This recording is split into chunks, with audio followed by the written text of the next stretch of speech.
I used to believe people only disappeared when they wanted to. That was before I went camping with my older brother Mark in the Kaibad National Forest. He was 22, I was 19, it was early October.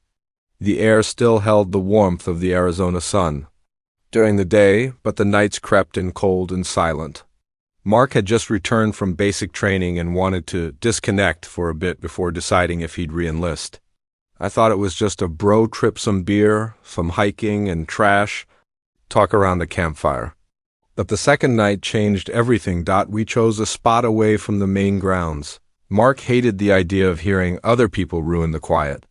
It was maybe a mile and a half off one of the back trails. We set up near a small rise of pine, trees that curved around what must have once been a stream bed.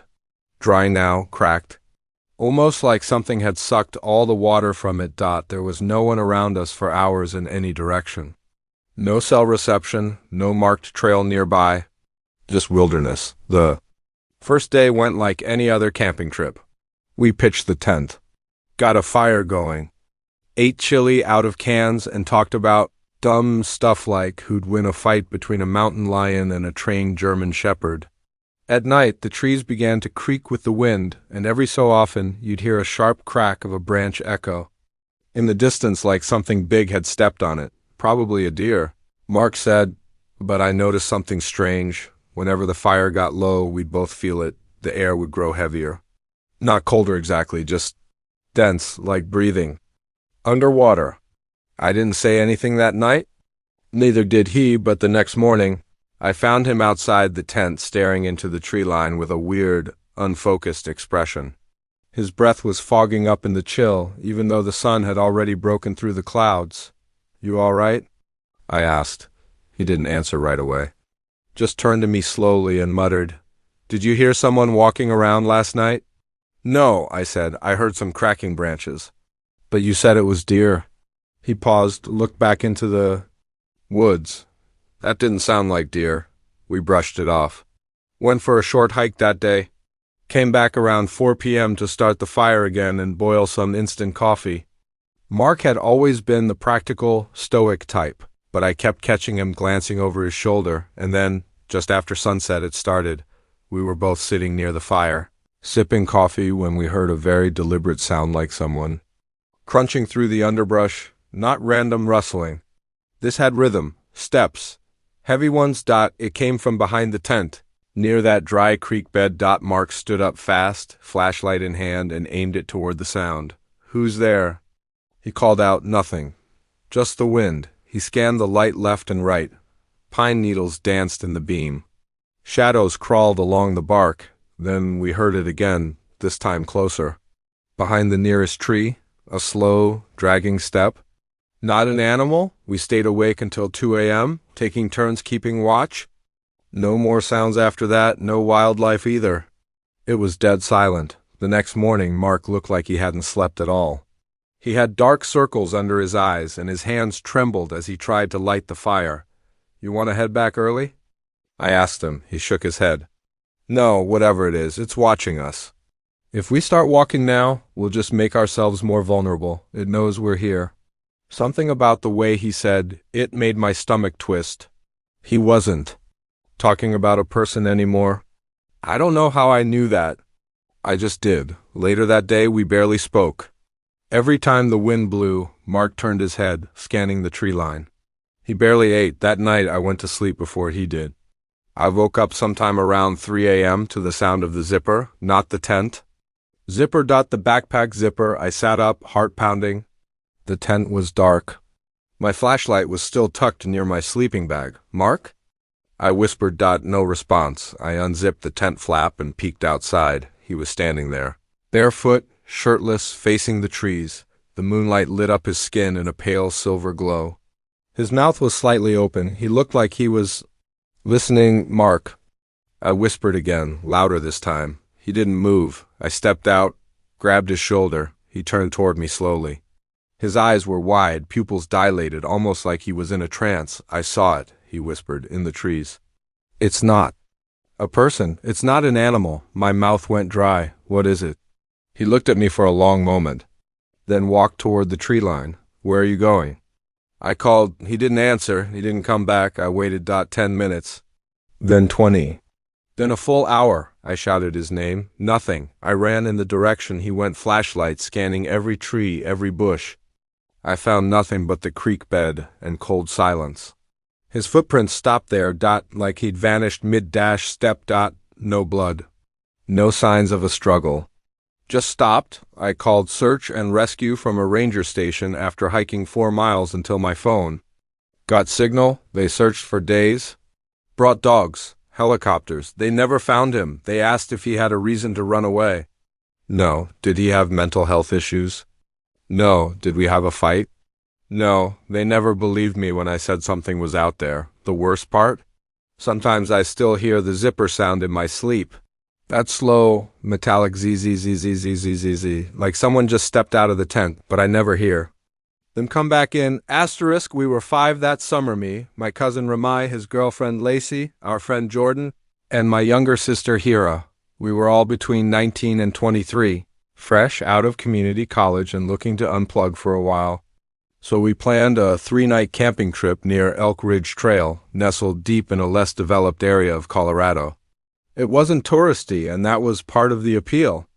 The ranger at the local station even joked, "Most folks skip Elk Ridge." Too quiet out there for their liking. Too quiet. The first night was uneventful. We parked the SUV at the end of a dirt road and hiked in about 2 miles until we found a clearing with a fire ring and a fallen log we could sit on.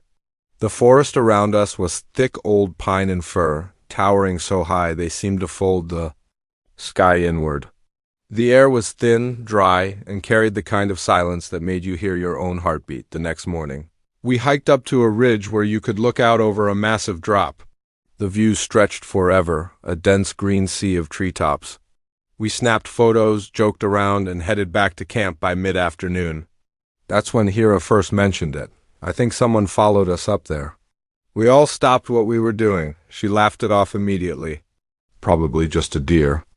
I kept hearing footsteps behind us, but whenever I looked, no one was there. Mountain lion? Jordan offered.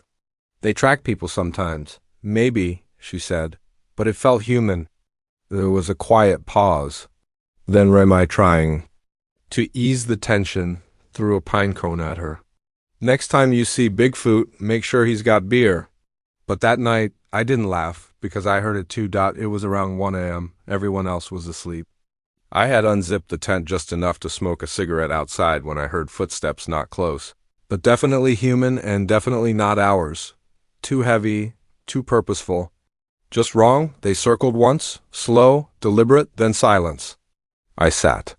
Frozen for maybe 30 minutes, cigarette burnt down to my fingers. I didn't wake anyone.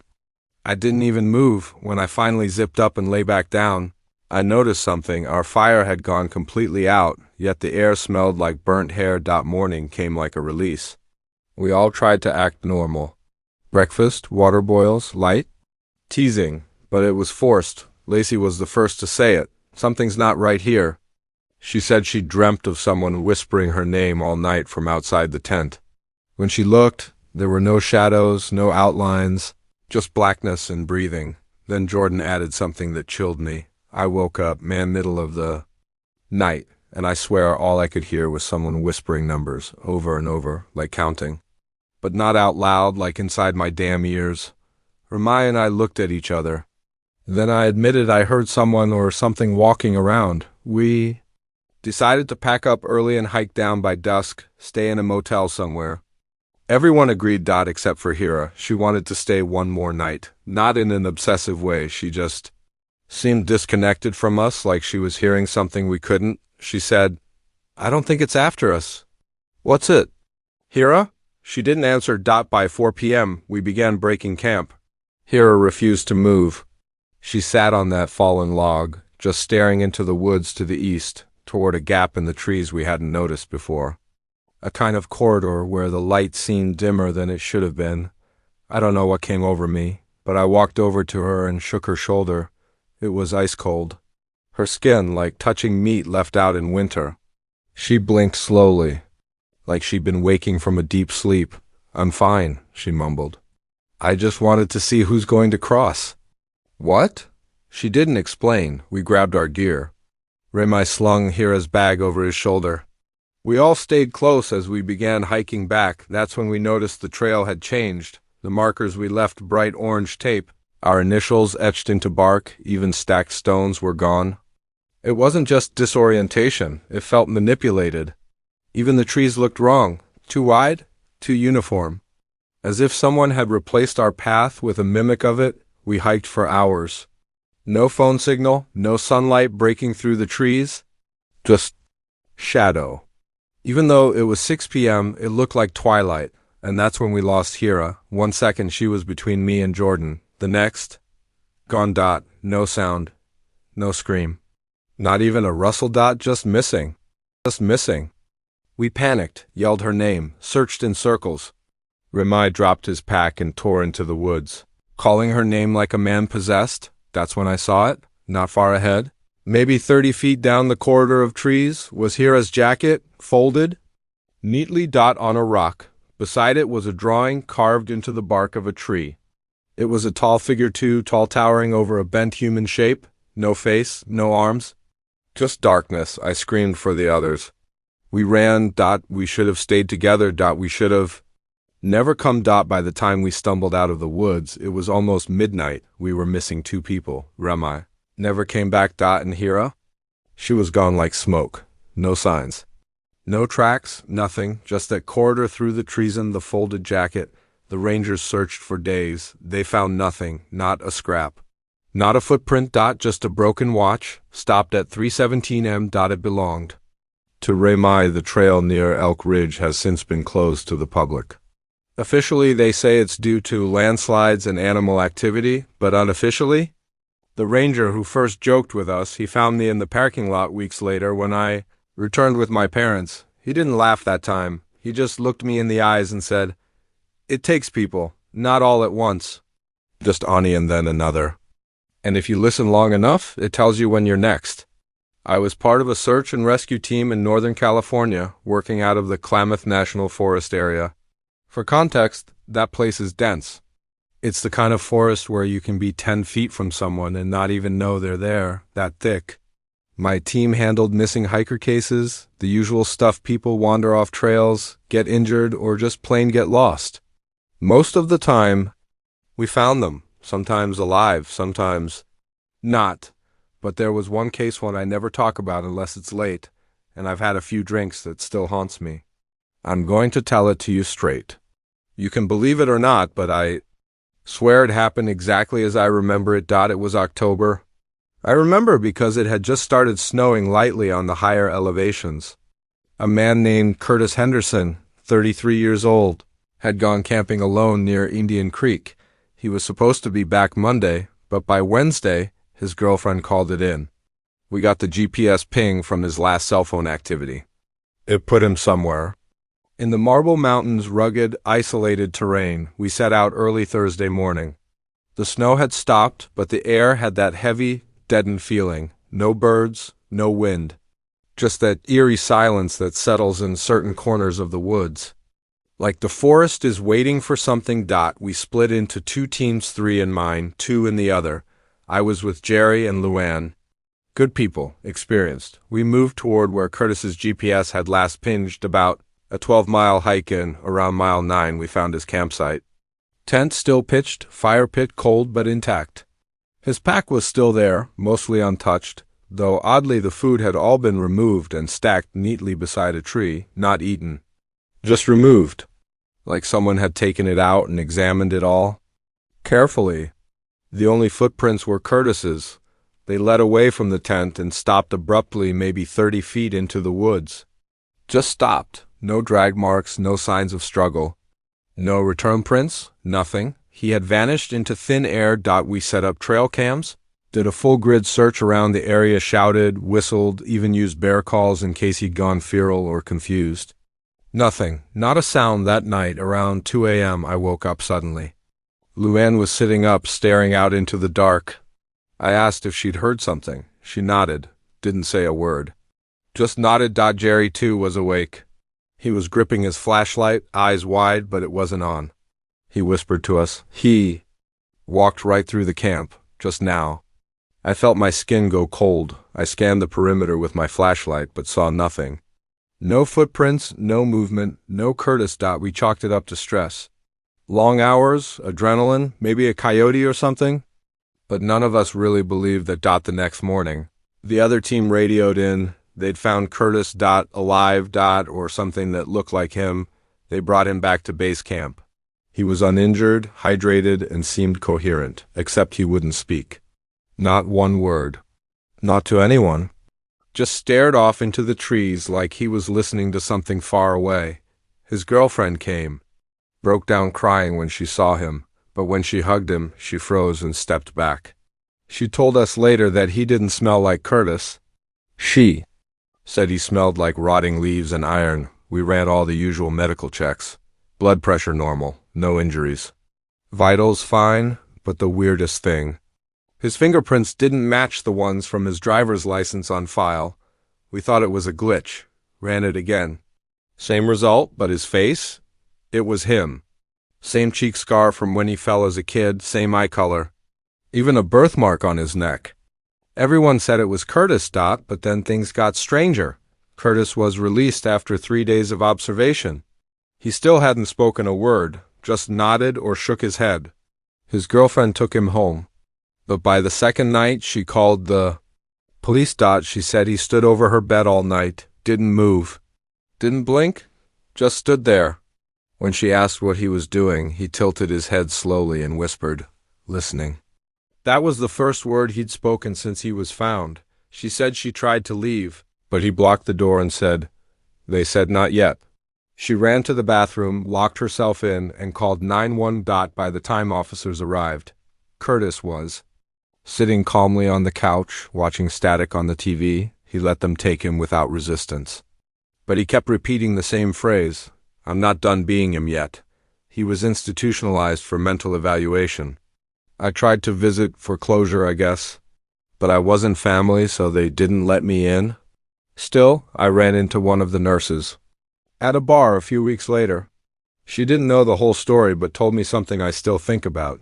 She said Curtis, or whoever he was, stared into the mirror for hours every day, studying his own face, touching it, stretching the skin gently like he was adjusting a mask. She said he once told her, "It fits better in the cold, less swelling." When she asked what that meant, he just smiled and said, "The longer I'm in, the more I remember how to use the meat." They moved him to a different facility. High security, no visitors. No further statements. I heard a rumor a year later that he had vanished from his cell during a snowstorm. Cameras glitched, no signs of forced exit. The door had never opened. He was just gone. No footprints. No struggle. Just like the first time. Sometimes when I'm in the woods and the trees go silent, I think about him. About whatever walked out of those woods wearing his skin, and I wonder whose face will it wear next. Asterisk, I was 24 when I agreed to join a group of friends for a weekend camping trip in a forest I'd never heard of. That should have been the first red flag. We were all seasoned hikers and backpackers, people who knew how to spot sketchy places, or recognize when something felt wrong. But the thing is, nothing felt wrong at first. It was one of those trips that seemed too perfectly timed. Everyone had a free weekend. The forecast was clear, and the location, a remote wooded area upstate, was apparently an untouched gem recommended by someone's cousin who camped there all the time. Except when we arrived, it didn't feel like any place any of us had ever camped before. There was no official trailhead. No welcome sign, no ranger station, no warning notices about fire safety or bears or trail difficulty. Just a small gravel turnout off a long, winding back road, marked by a dented green post with no words on it. We were 4 in total, me, my friend Josh, his girlfriend Ellie, and her friend Maria. We parked the car, swung on our backpacks, and started hiking. Josh had the GPS downloaded from some obscure blog that mapped out the hike, and for the first 2 hours it was mostly uneventful, just quiet, peaceful woods, the occasional deer in the distance, and the sound of birds echoing high above. But then we noticed the quiet had changed. It was subtle at first, less birdsong, more of a muffled, still kind of silence, like the kind you hear when a storm is rolling in, except the sky was clear. The deeper we went, the stranger it felt. Is it just me, or does it smell weird? Maria asked at one point. It did. Not rotting flesh or sulfur or anything that obvious, just old. Like damp wood in closed-up attics. A stale, ancient sort of smell. Josh waved it off. Probably just standing water nearby or something, he said. Forest rot. We pressed on until we reached the clearing where the camp was supposed to be. The trees opened up into a perfect circle of flattened grass, ringed by tall pines. There were signs others had been there recently, ashes from a fire pit, a broken folding chair, even a discarded beer can or two, but none of us liked it. I swear, I feel like we're being watched, Ellie whispered to me that night as we sat around the fire. Her voice was low, careful not to alert the others. I know, I admitted. I've felt it since we got here. It's hard to explain that feeling if you've never experienced it. It's not like hearing a twig snap or seeing shadows in the trees. It's a certainty that something is out there, just beyond the firelight. Not an animal, not a hike or something else. Josh tried to lighten the mood by telling ghost stories, but they all landed flat. No one was laughing. Every 10 minutes or so, someone would glance over their shoulder at the dark tree line, like they expected to see something standing there. That night, none of us really slept. The next morning, Maria was gone. At first, we assumed she'd gone to use the bathroom, wandered off a bit to find privacy. But as the minutes turned to hours and the sun rose higher, our worry hardened into panic. We called her name, searched the woods, checked the paths, even the creek nearby. Nothing, no footprints, no torn fabric, no signs of a struggle, just gone. Ellie was hysterical. Josh tried to get a signal on his phone, but we were too deep in the forest. I pulled out the printed map and suggested we hike back to the car, drive to the nearest town, and call for help, but then the map didn't make sense. The landmarks we'd passed an oddly shaped rock formation, a small wooden bridge, a dense grove of evergreens. None of them were on the return trail. The more we walked, the more wrong it all felt. It was like the forest had changed while we slept. Wasn't the creek supposed to be that way? Josh asked at one point, gesturing left. It was, Ellie muttered, eyes wide. Now it's behind us. That night we camped again, not because we wanted to, but because we had to. It got dark so fast it was like someone had flipped a switch. 1 minute the sun was bleeding orange through the trees, and the next we were submerged in blackness. We didn't start a fire that time. No one wanted to risk drawing attention. That was when we heard her voice. Faint at first, carried on the wind. A woman's voice whispering, "Help me." Ellie bolted upright. That's Maria. Josh grabbed a flashlight, but I held him back. No, that's not her. But it sounds like her, he snapped. I know, but listen, there's no panic in it, no fear. It's just repeating, "Help me," over and over, same tone, same cadence. It wasn't a cry for help. It was a recording. We didn't sleep again. Just sat, huddled in the dark, waiting for the sun to rise. When it did, the forest had changed. New trees, thicker growth, the path gone completely. We were trapped, and then we saw them, just beyond the trees' figures. Standing still, unmoving, faceless in the distance. They didn't approach, didn't speak, just watched. Ellie broke first. Ran screaming into the woods. Josh and I chased her, but within seconds we lost her. Her screams faded fast, like the trees swallowed the sound. Then it was just me. I wandered for hours. Days, maybe. My phone battery died, my water ran out, my sense of direction vanished. The figures were always there, just out of reach, just within sight, watching. I don't remember how I got out. I just remember waking up on the side of the road, covered in dirt, clothes torn, bleeding from a long cut on my leg. A driver stopped, took me to the nearest hospital. No one ever found Josh, Ellie, or Maria. And here's the part that still keeps me up at night. When I went back with the police, we couldn't find the gravel turnout. No trailhead, no green post. Just trees. Miles and miles of untouched forest. The location never existed on any official maps. Not even the satellite ones. It was as if the camp was never supposed to be there, and maybe we weren't supposed to leave. We had been camping the same spot every summer since high school. 8 of us, Same date, same location, same jokes. It was the kind of tradition you don't question, you just show up. The place was deep in the Appalachians, a secluded clearing next to a narrow stream, no cell reception, no cars for miles. Just nature. And us. That year, something felt different from the start. We all arrived by mid-afternoon, lugging coolers, folding chairs, and the same beat-up tents we'd used for years. The sun dipped lower, casting warm, golden light across the mossy ground, and the trees rustled in the breeze like they always did. But even then, there was this quiet. Not the kind that makes you feel peaceful, the kind that makes you feel watched. Jason mentioned it first. You guys notice the forest is quieter than usual? He asked, half-joking. Mike chuckled, cracking open a beer. It's the mountains. You're just not used to unplugging. But he was right. There were no birds. No bugs. Buzzing. Just that soft, whispering wind and the occasional snap of a twig from deep inside the forest. I didn't say anything. I figured it was just in our heads, probably our modern brains trying to make noise where there wasn't any. We set up camp, built a fire, and by nightfall we were doing what we always did, drinking, laughing, roasting whatever food we remembered to bring. The firelight danced across our faces. Shadows swayed like ghosts in the trees. Around midnight, I stepped away from the group to relieve myself. I walked maybe 20 feet into the woods. That's when I heard it, a whisper, directly behind me, not like wind, not like rustling leaves. A voice, human, breathy. I spun around, expecting one of the guys had followed me as a prank. But there was nothing, just trees, dimly lit by the fire behind me. My pulse quickened, but I told myself it was nothing, stress or a trick of the wind. I walked back fast, heart hammering. I didn't say anything to the group. What was I supposed to say? Hey, I think a tree whispered at me.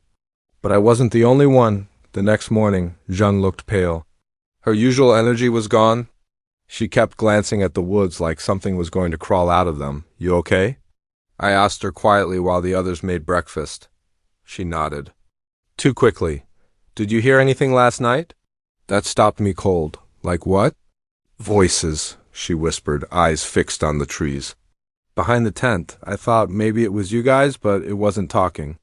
It was whispering. Later, more of us admitted we'd heard things. Jason heard his name. Mike said he thought. Someone had walked past his tent crunching leaves, slow steps, but when he opened the flap, no one was there. Just darkness. And silence. On the second night, things got worse. It started just after midnight. We were all around the fire again, trying to shake the unease from earlier. Then June stood up suddenly and turned toward the woods. What is it? I asked. She didn't answer. Then she took a step forward, then another. Like she was sleepwalking, Jeanne. Jason grabbed her arm. She screamed. Not in pain like she had just woken up from a nightmare. She looked around at us, wild-eyed, and asked why we were yelling. No one had yelled. She didn't remember standing up or walking away. That night, no one slept. We all stayed close to the fire, backs toward the tents, facing the trees. I think we were all waiting for something to step into the light. Nothing ever did, but the whispering didn't stop. It circled us. Sometimes behind us. Sometimes up in the trees. Once, I swear, it came from right under the ground beneath my chair. We tried to leave at first light, but the trail out was different. We all knew that forest like the back of our hands. But the path we'd hiked in on the day before wasn't there. Or if it was, it had changed. Trees looked different. Boulders we used as landmarks were missing or moved. It was like the forest had rearranged itself. Mike started panicking. He yelled at no one, stomped around in circles. And that's when we heard it. Again. This time it wasn't a whisper. It was laughter, high-pitched, guttural, wrong. It echoed. Between the trees like it was coming from every direction. We ran. We didn't pack. We didn't grab our tents or gear. We just ran toward where we thought the trail should be.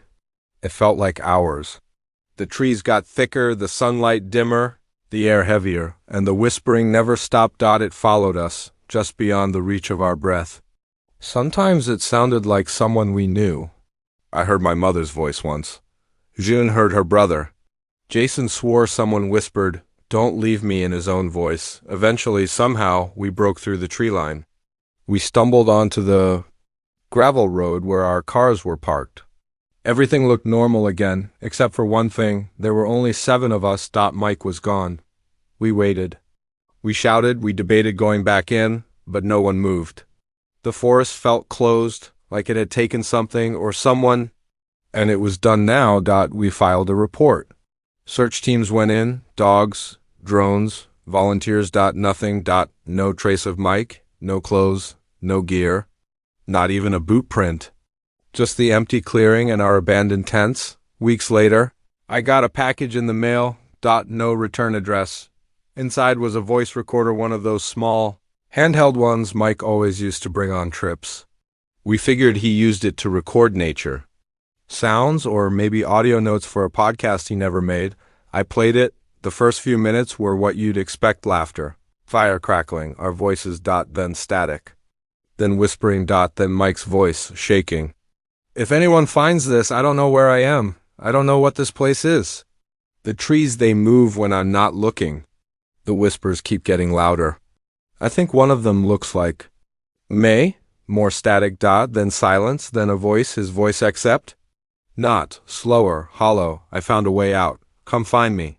The recording ended. We don't talk about it much anymore.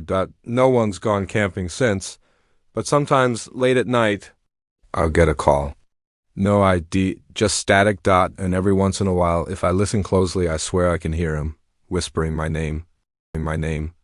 It was supposed to be a quiet retreat. That's what I told myself over and over as I drove deeper into the Virginia wilderness, my phone signal dropping bar by bar until finally there was nothing but silence and trees. I had rented a small, off-grid cabin about 5 miles past the nearest ranger station, just a wooden box with a cot, a fireplace, and a rain barrel out back. No electricity, no plumbing, just solitude. I'd been through a tough year: divorce, job loss, some health scares, and needed space to reset. I figured a week alone, no screens, no noise, no one asking me for anything, would be the best thing for my mind. The first 2 days went exactly as planned. I read, I walked along the trails, I cooked over a fire. But on the 3rd day I noticed something strange. It was late afternoon, and I had hiked down to a shallow creek that wound through the woods about half a mile from the cabin. I'd found it by accident, following the sound of running water. The air was cooler there, the canopy thicker. It felt ancient. I sat on a rock, dangling my feet in the cold water, when I heard movement upstream, not an animal. Footsteps, slow and deliberate. I called out, "Hello?" No answer. Then I saw him, a boy. Maybe 10 years old, pale, thin. He wore dirty jeans and a gray hoodie that looked soaked from the knees down. He was standing just at the bend of the creek, partly obscured by brush, staring directly at me. I felt a jolt. Where had he come from? "You okay, kid?" I asked. Getting to my feet, he didn't answer. He just turned and walked away into the woods without a sound. I waited, unsure if I should follow him. Eventually I convinced myself he had to be with a nearby camping group. Maybe his family was just over the hill or something. But the encounter left a strange feeling in my chest, like a thread pulled loose. That night I couldn't sleep. Every time I closed my eyes, I imagined the boy standing outside my cabin, just watching through the cracks in the wood. I got up several times to shine my flashlight out the small window. Nothing, just trees, just silence. The next day I went back to the creek. There were small footprints in the mud, not mine. They were fresh. They led along the water for about 20 feet and then just stopped. The air felt heavier than before. I stayed for only a few minutes before heading back. Around dusk, I spotted something strange in the clearing by my cabin. A string tied between 2 trees, hanging at chest height, with something dangling from it. I walked closer. It was a set of river stones tied together with twine. They'd been arranged into the shape of a person's arms, legs, head, like a crude doll. I didn't put it there. I cut it down and threw it in the fire. But the unease grew. That night I dreamed of water. I dreamed of the boy again, standing at the foot of my cot, dripping wet, face gray and slack. He reached out to touch my leg, but his fingers were like ice. I woke up gasping on the fifth day. I went to the ranger station. I told the man on duty what I'd seen, left out the doll, the dreams, the anxiety. Just said I saw a kid by the creek and was worried he might be lost. The ranger leaned back in his chair. "You sure he was real?" he asked carefully. "What does that mean?" He hesitated, then pulled out a folder. Inside was a faded missing poster. 10 years ago, a boy named Ellis Mason disappeared up here. Last seen playing by a creek near one of the old cabins. They never found a body.